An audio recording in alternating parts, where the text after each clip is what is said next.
Okay, well, it's time for social studies again, and we're still learning about Andrew Jackson and the Trail of Tears. And today we're going to read a text. It's kind of an interesting text that compares Andrew Jackson, whose nickname was Old Hickory, to the second president who was from Tennessee, and that's James K. Polk. And he was nicknamed Young Hickory because he was so much like Andrew Jackson. This is a cool picture at the top. It says, here's President James K. Polk, third from the right, so right here, with his wife Sarah at the White House in 1847. James Buchanan, who was later president, is on the far left. Dolly Madison is on Polk's left. So Dolly Madison, James Madison's wife. Wow, that's cool. Oh, his left would be right here. She's the one that saved the picture of George Washington from the White House. Her husband was the father of the Constitution. That's a pretty cool picture right there, isn't it? We're getting to a time period where there are actually photographs. That's pretty amazing. Well, like I said, today's text is going to compare this president, James K. Polk from Tennessee, to the one we've been reading about all week, Andrew Jackson. So it gives us some more interesting facts about Andrew Jackson, as well as James K. Polk. So it's called Old Young Hickory. The 7th and the 11th presidents of the United States were both from Tennessee. Andrew Jackson and James K. Polk did a lot to change the country. Here are some facts about them and their presidencies.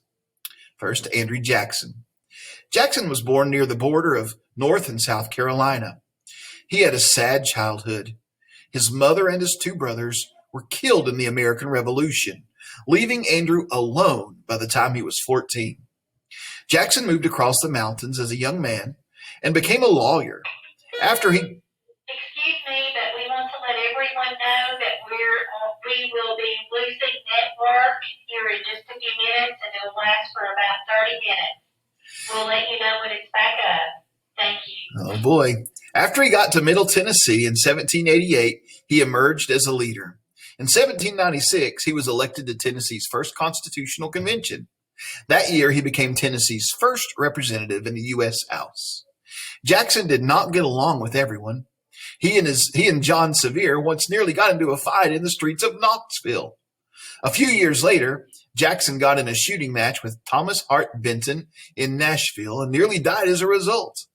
However, after his military victories at Horseshoe Bend and New Orleans, Jackson was a national hero. He also became known as Old Hickory, a nickname given to him by some of his soldiers during the War of 1812. Jackson ran for president in 1824 and got a majority of the popular vote, but none of the candidates received a majority of the electoral votes, leaving the election up to the U.S. House of Representatives. The House selected John Quincy Adams to be president. After Adams made House Speaker, I had to sneeze. After Adams made House Speaker Henry Clay as Secretary of State, many people referred to the selection of Adams as the corrupt bargain.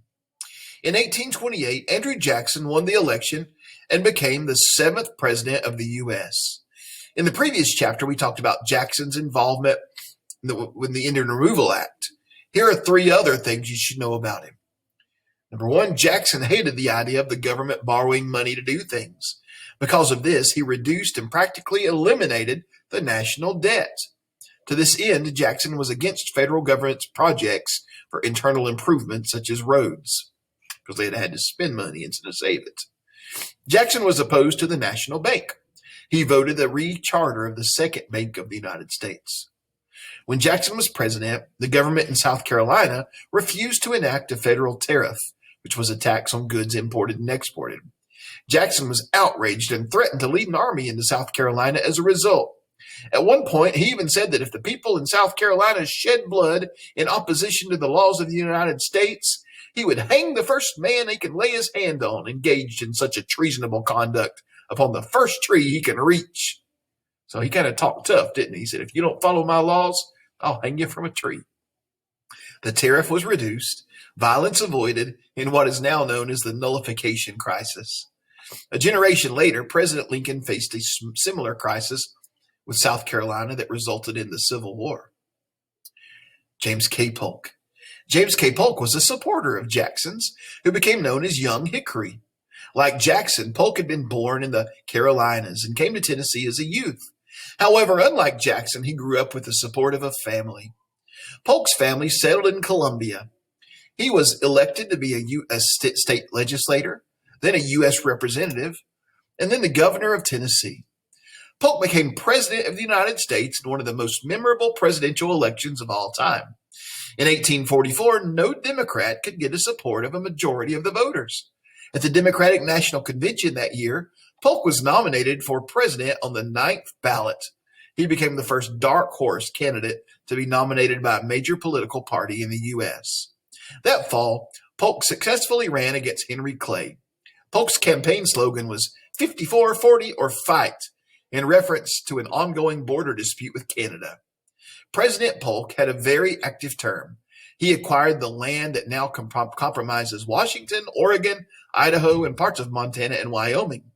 After his attempts to acquire California through negotiation with Mexico failed, the U.S. ended up in war with Mexico. Yes, we did. That's another war we're going to talk about after Christmas. It was a lopsided and a short war. When it was over, Mexico agreed to give the U.S. the present-day states of California, Nevada, Utah, Arizona, and parts of the states of New Mexico, Colorado, and Wyoming. So look at all the states that Polk got for the United States. Polk also created the Department of the Interior. He issued the first postage stamp, and while he was president, the U.S. Naval Academy was formed. So he accomplished a lot in his presidency too. All right, you got some questions today? Use this text, answer them, make a good 100. We'll see you tomorrow.